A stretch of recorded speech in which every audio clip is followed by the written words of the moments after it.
In the not-too-distant past, the UK saw Christmas gifts that would make today's safety regulators shudder. Underneath the tree, nestled cozily, were toys with edges sharp enough to slice skin, real flames, and intricate moving components that seemed designed to trap unwary fingers. Chemistry sets were not only educational but hazardous, containing genuine poisons that could cause serious harm. Toy guns fired projectiles with such force that bruises, or worse, were a common result. Astonishingly, it was not seen as irresponsible to gift these to young children, even as young as 8, on Christmas morning. This was not due to negligence but rather a reflection of the norms at the time.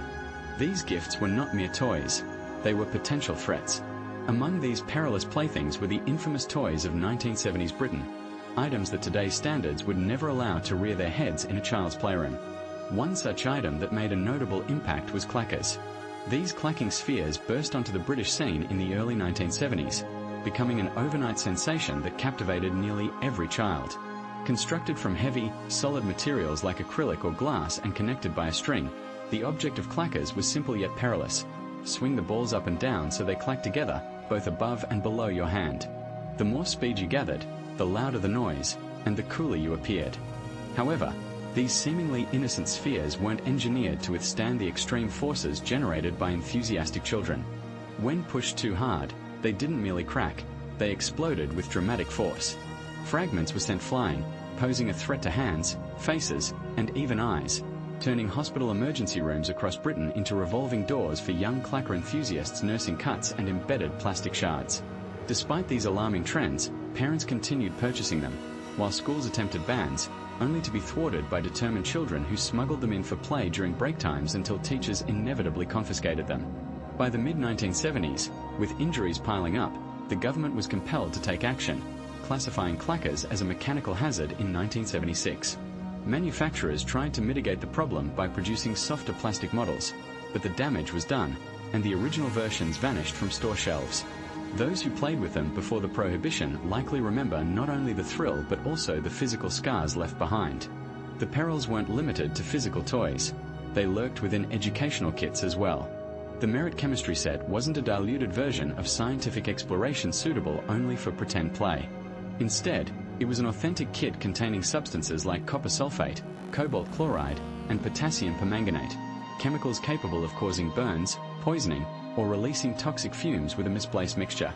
It even included a spirit lamp, a small glass burner fueled by methylated spirits, capable of producing an open flame intense enough to boil liquids in delicate test tubes. In an era without stringent safety precautions, children were given no protective eyewear, nor were there significant warnings about the need for proper ventilation. Despite this, these kits were freely given to children at Christmas with the blind optimism that they'd manage on their own. The instructions painted a picture of safe, grand scientific adventure. While some experiments were innocuous, such as growing crystals or changing the color of liquids, others posed significant dangers, involving heating substances that emitted suffocating fumes or creating volatile reactions. All this transpired often in poorly ventilated bedrooms, under the nervous watch of parents who trusted the authoritative tone of the instruction booklet that professed the safety and educational value of real science. In the context of modern safety standards, these kits would be considered highly dangerous, yet in the carefree days of the 1970s, they were enthusiastically wrapped in glossy, eye-catching paper and lovingly placed under the Christmas tree, a symbol of impending scientific exploration that occasionally resulted in singed eyebrows and other minor mishaps. One of the most infamous items among these perilous gifts was the set of lawn darts, commonly referred to as jarts. At first glance, they appeared to be an innocent garden pastime, with their vividly colored plastic fins and substantial metal tips that demanded accuracy and precision. The rules encouraged players to hurl these darts across the lawn towards a designated target. However, the inherent danger was glaringly apparent. These toys essentially put the equivalent of weighted spears into the hands of enthusiastic children, urging them to send them soaring through the air with gusto. The dart's robust metal points were engineered to pierce the ground upon impact, signaling that they were equally capable of embedding themselves in far less forgiving surfaces, such as human flesh and bone. Throughout the latter decades of the 20th century, particularly the 1970s and 1980s, there were countless reports detailing an array of injuries sustained from these projectiles. Children suffered wounds to the head, chest, and legs, sometimes with severe consequences. Tragically, there were 3 recorded fatalities, all heart-wrenching instances where young lives were lost as children inadvertently wandered into the path of a descending dart. Despite the evident risks and growing number of accidents, these sets remained a popular choice for Christmas gifts until their eventual ban in 1988. Prior to the prohibition, they were a common feature of family gatherings, with relatives eagerly assembling makeshift target hoops in their backyards. Participants would take turns launching the darts, holding their breath as they sailed towards their destination, all the while hoping fervently that no unfortunate soul would inadvertently meander into the project's perilous landing zone at an inopportune moment. The exhilaration of playing with certain childhood toys was palpable, yet it was accompanied by a significant element of danger. Take for instance lawn darts, which many of us played with as children. At the time, these toys were a common feature in backyards, yet they posed a genuine risk. Those who grew up with them survived encounters with these sharp projectiles, often without a second thought about the potential hazards involved. Equally notorious were the jack-in-the-box toys popularized during the 1970s. Differing from their predecessors, these versions were crafted from thin lithographed tin, a material prone to aging poorly. Over the years, the edges of the toys could become dangerously sharp. The spring-loaded mechanism, intended to delight by propelling a puppet out of the box, was unexpectedly powerful. It could cause facial injuries if a curious child leaned too close while popping open the lid. Passed down through families, these toys transformed from harmless objects to risky contraptions due to rust and deterioration. Children's faces, often pressed eagerly close to witness the surprise, were met with potential for discomfort, or worse, given the intense force of the spring. Consider the Hot Wheels factory kits that allowed children the creative freedom to make their own metal cars. The concept was alluring: melting metal, pouring it into molds, and crafting a personalized toy. However, the heating element integral to the kit reached extremely high temperatures, over 150 degrees Celsius. It was hot enough to result in third-degree burns from a mere accidental touch. Kids were entrusted with melted metal, often with only scant supervision. Instructions provided were minimal, and safety warnings, lacking specificity, led to frequent accidents. Whether through unintentional contact with the heating plate or spilling hot, molten material, many children encountered the harsh reality of the risks involved, sometimes ending in hospital visits and a painful understanding that metalworking isn't typically child-friendly. As regulatory measures grew stricter, these hazardous kits vanished from store shelves, yet during their brief prominence, they were a holiday gift fraught with genuine peril. On another front, plasticine, that ubiquitous modeling clay from Britain, held hidden threats during the early 1970s. Although visually appealing with its vibrant hues, these colors were derived from lead-based pigments. Children would manipulate the clay, neglect to wash their hands, and proceed to eat, oblivious to the stealthy menace of lead poisoning that was creeping into their systems. This slow, undetected danger went unrecognized until manufacturing processes evolved in the late 1970s to eliminate those toxic pigments. Prior to these reforms, countless children played blissfully unaware with the soft, vibrant, yet poisonous clay. Lastly, the Johnny 7 OMA, or One Man Army, held the title as the best-selling boys' toy in 1964 and maintained its allure throughout the 1970s. It was not just a plaything, but a substantial replica of a weapon, measuring over 3 feet long and weighing 4 pounds. Its varied functionalities, ranging from a grenade launcher to an anti-tank rocket, and featuring an armor-piercing shell, repeating rifle, Tommy gun, and a detachable cap firing pistol, echoed a small arsenal more than they mimicked child-friendly amusement. These toys brought excitement matched with a propensity for adventure that blurred into realms of real danger. The toy weapons of that era were a far cry from today's safety standards. These plastic replicas weren't just accessories. They were robust and could cause real harm. The bullets and grenades, although made of plastic, were dense enough to leave deep bruises on the skin, a testament to their powerful design.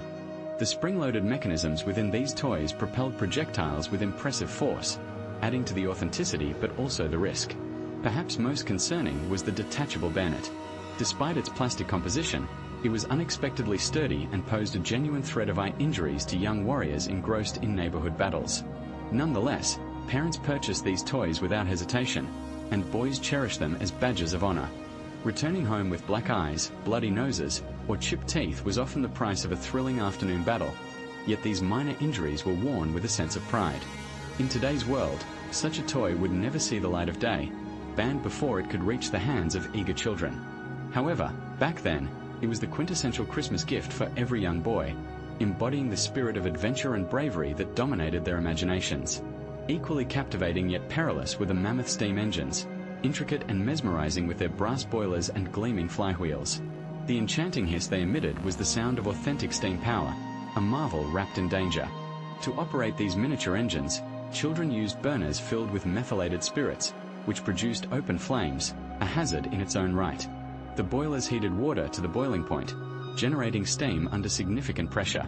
It's almost inconceivable today, yet children often operated them in enclosed spaces like bedrooms, garden sheds, and living rooms, spaces filled with potential risks from burns when touching the boilers, scald from inadvertent steam release, or even small fires caused by spills during refueling.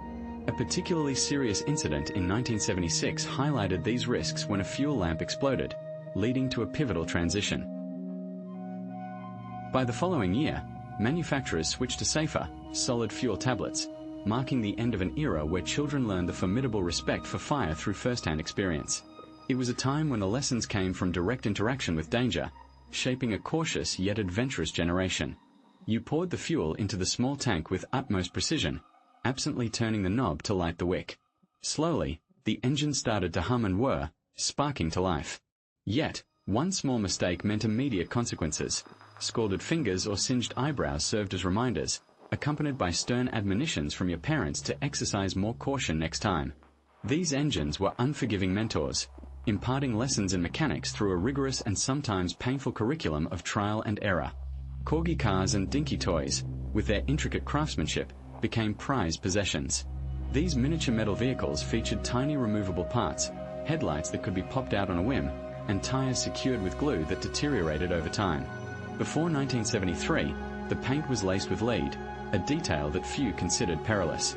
However, children would chew these toys absent-mindedly, risk swallowing wafer-thin components, or lick fingers anodized with potentially toxic finishes after hours of play.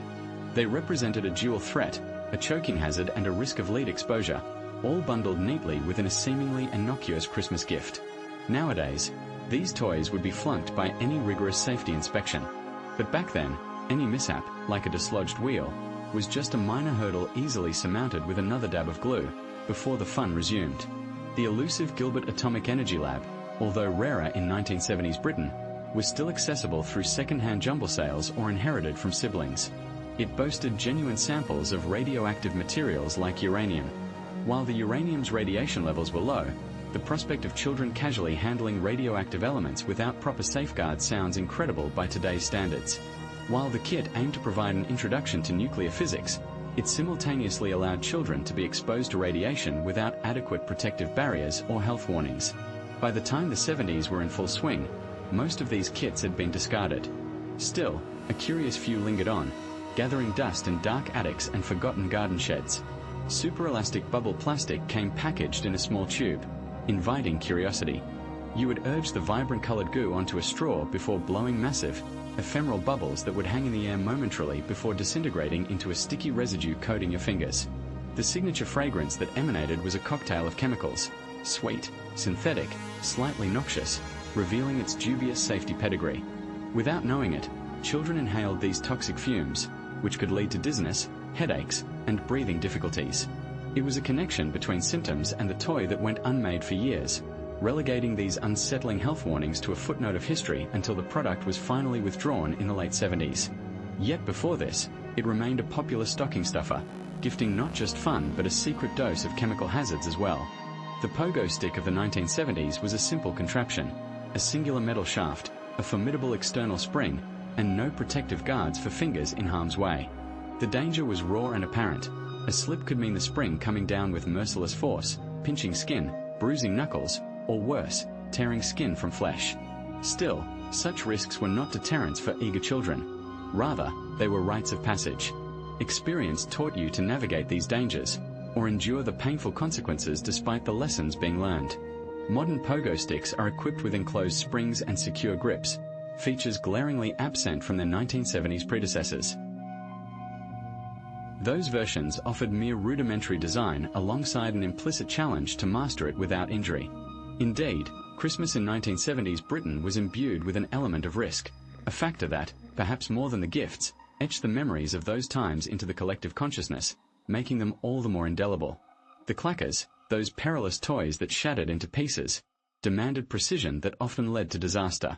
The old chemistry set filled the room with an unmistakable aroma of risk, each experiment daring you to uncover the limits of your curiosity.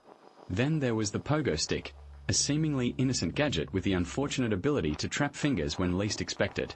Each of these treasures, wrapped in vibrant, enticing paper, taught their lessons through tangible reminders, burnt fingers and bruised knuckles, the unmistakable evidence of a hard-earned understanding.